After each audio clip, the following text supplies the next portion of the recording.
Il y a 5 trucs qui peuvent vraiment vous pourrir les vacances. Alors je vais vous expliquer comment réagir si ça vous arrive. On va y aller crescendo dans la gravité. La dernière, j'espère vraiment que ça va pas vous arriver parce que c'est pas bon du tout.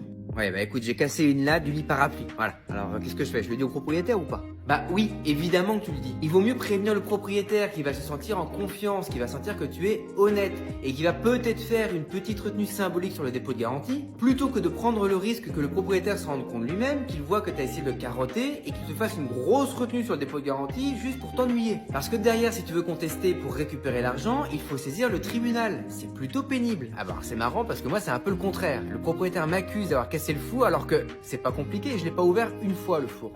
Alors comment je fais? Bah maintenant c'est un peu tard. Il faut toujours faire un état des lieux quand on arrive dans le logement. On vérifie que tout fonctionne. Et alerter immédiatement le propriétaire s'il y a des problèmes. Alors oui je sais c'est évident mais en réalité personne ne le fait. Et derrière bah, ça fait des discussions à rallonge. Donc avant d'ouvrir tes valises tu fais un tour du logement pour vérifier que tout est en ordre. Et ben moi j'ai allumé le barbecue avec le vent.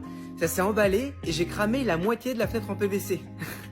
Je sais pas pourquoi je rigole parce que c'est pour ma pomme, non? Bah oui, forcément, parce que c'est toi qui as allumé le feu. Mais sur ce type de sinistre, ton assurance peut peut-être prendre le relais. Donc avant de partir en vacances, vérifie que l'assurance multirisque habitation de ta résidence principale ne couvre pas, par hasard, ta maison de vacances. C'est ce qu'on appelle l'extension villégiature, c'est assez fréquent. Tiens, il m'en arrive une qui est pas mal là. J'ai chargé toute la bagnole, on est prêt à partir.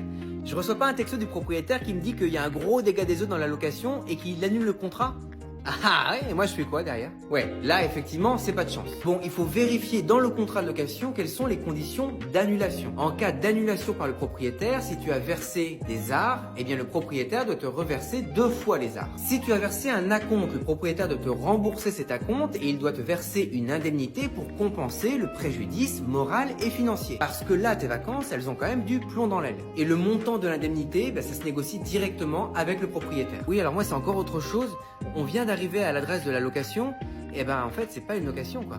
Il y a des gens qui vivent là, ils sont au courant de rien. J'ai l'impression qu'on s'est fait arnaquer.